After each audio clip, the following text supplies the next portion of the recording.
Ignition sequence starts. 6, 5, 4, 3, 2, 1, 0. Liftoff. We have a liftoff.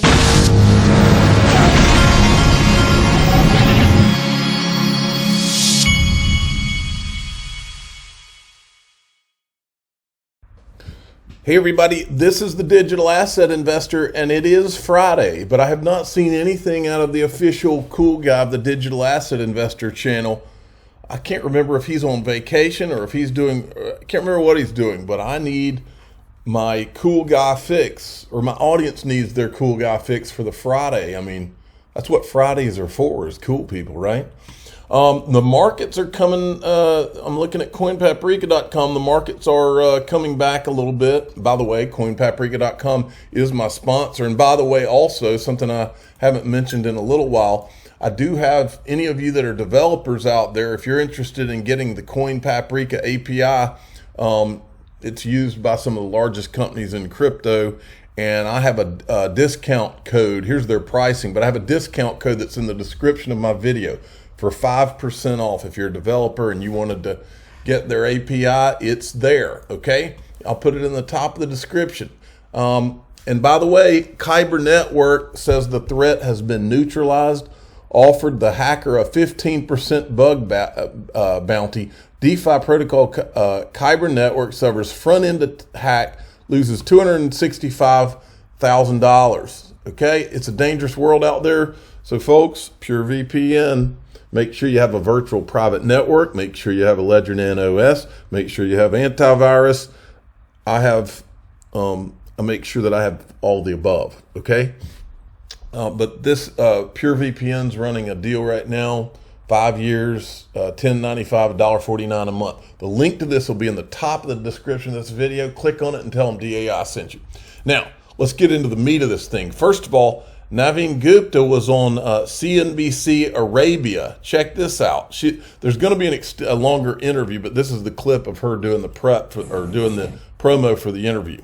Guys, it's Nikita Sashlev, your host for CNBC Arabia's On the Chain. I'm here with very special guest, Mr. Naveen Gupta, the Managing Director of Ripple for the Middle East, North Africa, and Southeast Asia. Thank you so much for talking with me today. Thank you very much. Great to be here, Nikita. So I will share the exclusive interview with you guys soon. But meanwhile, Mr. Gupta, what advice do you have for people to endure the bear market? So very simply, two things. So one, be in it for the long term. And then second, invest in projects, protocol that are building for real use case, real utility, and they're building long term. So then you'll be all right. Okay. Now, so we've said that all. Brad Garlinghouse has told you that for years. This Mickey Mouse stuff doesn't mean anything. Invest in things that are long term, that are going to have real utility. I've always believed there's only going to be a handful. I think Brad Garlinghouse said there's going to be scores. Scores, I think, is like 20, as I recall. I think that might be similar. Now, this Baba Suggs had put out this video today, and I think he thinks there's going to be even less. And so does Sam Bankman-Fried. This is when Sam Bankman-Fried from FTX was having a conversation with Joel Katz, I believe. Watch. David Schwartz. I do believe that there will be, continued multiple chains, but I don't sort of envision that there are going to be 58 chains, all of which have extremely heavy global usage, and everyone is sort of flipping a coin between, or rolling a 58-sided die every time they want to launch a project, or that people like, oh, you want chain number 38 because you're building in this sector. I sort of think that's too many for a stable equilibrium. And so I'm sort of imagining 4 is more like the number of chains we're likely to see get really significant adoption in the end. And I don't know necessarily what 4 of those will be, but I think it's more likely to be single digits than double digits. I think that basically there's just huge network effects from being on the same chain. All right.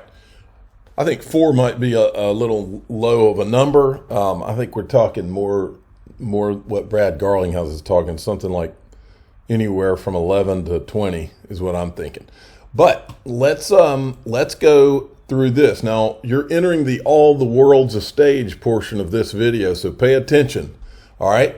So today, Ledger Insights, Japan's SBI Digital Asset Holdings. That's not SBI Holdings. That's SBI Digital Asset Holdings. We know Yoshitaka Kitao is SBI Holdings, but he's also Digital Asset Holdings, and I'll show you that in a second. They've joined the MAS, which is the Monetary Authority of Singapore, Institutional DeFi Project, which plans to trial DeFi lending with tokenized bonds. Joins DBS Bank, who is a Ripple partner. The CEO of DBS Bank was at Singapore Ripple Swell when I was there. JP Morgan and Market Node as participants. So you got DBS, then you got JP Morgan Onyx, think JPM coin, okay? And then you've got SBI Digital Holdings, which is Yoshitaka Kitao. Now, as I recall, SBI Holdings owns, I think it's like 10% of Ripple, okay? So this is definitely going, this is Project Guardian. This is going in the All the World's Stage file, and I'm not done yet. Here we go, pay attention. So first let's look at SBI. This is SBI Digital Holdings. Let's go down to this. Here they are. Senior management team, Yoshitaka Kitao, who was on Ripple's board. He's the CEO of SBI Holdings, and he runs the show. I mean, this guy is probably one of the most powerful people in Japan, and he's made no bones about the fact that he wants XRP global adoption. But I want to focus on this guy right here, Fernando Luis Vasquez Cow. I don't know if that's how you say it. Well, I didn't know who this guy was, but I looked him up on LinkedIn. Check this out. Look at his, and I'm going to remind you of a few things as we go through this. First of all, he's with SBI Digital Asset Holdings. The second thing he's with is Sygnum Bank. Now that's the bank, as I recall, out of Switzerland, right? Okay. Now, and while I'm showing you all this, remember what the videos I just played you. Sam Bankman-Fried thinks there's going to be 4. Brad Garlinghouse says scores. I'm thinking there's going to be 15 to 20 protocol. Now, think about this. This is what I do, is I think about this from an investment standpoint.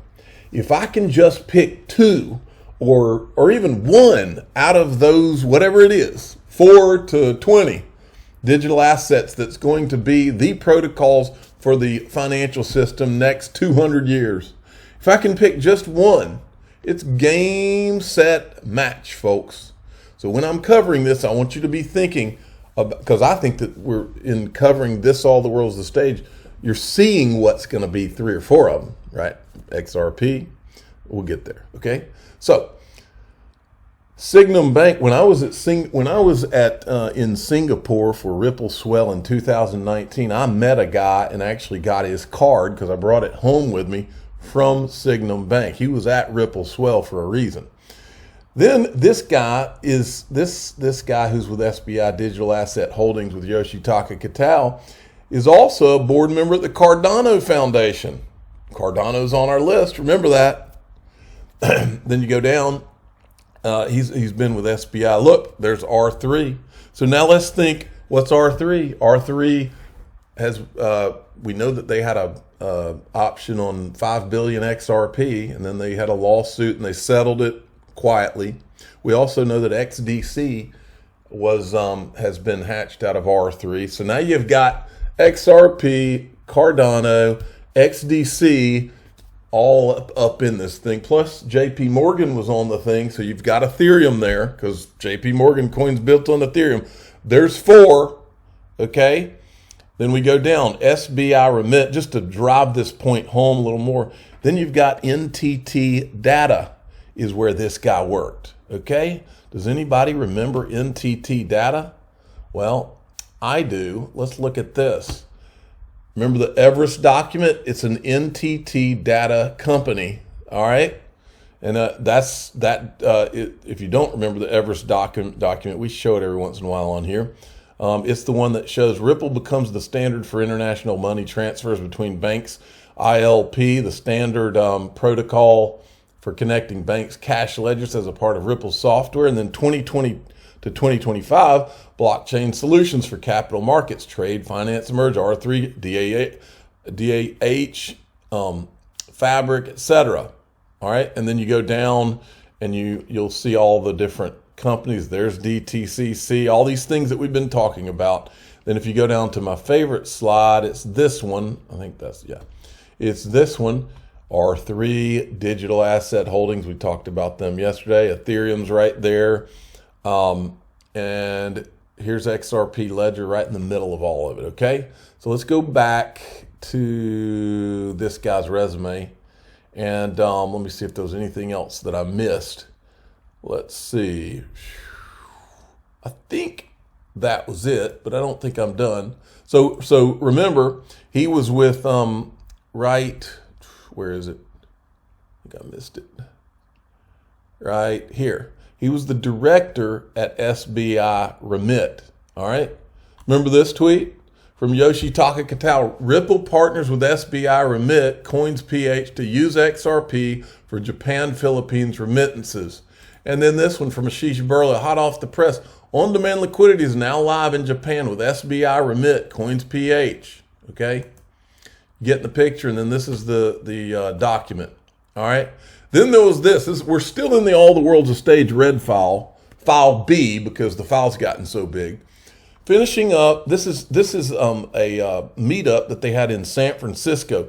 Finishing up a great SBC 22 event at Stanford. And this guy with a Ripple shirt on, standing right beside Vitalik Buterin. And who else was there? Charles Hoskinson of Cardano. I'm going to just leave that there, and then I'm going to finish with this.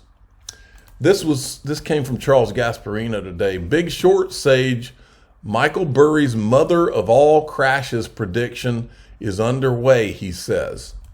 And I retweeted this and said, you never let a crisis, this is Rahm Emanuel, who's in the Obama administration with Gary Gensler, by the way. You never let a serious crisis go to waste. And what I mean by that is it's an opportunity to do things you think you could not do before. Never forget, our government and their Wall Street buddies are capable of anything under the guise of an emergency. The bailouts of the financial crisis were Pandora's box. Folks, I'll say this and listen close, folks. I'm telling you what I do.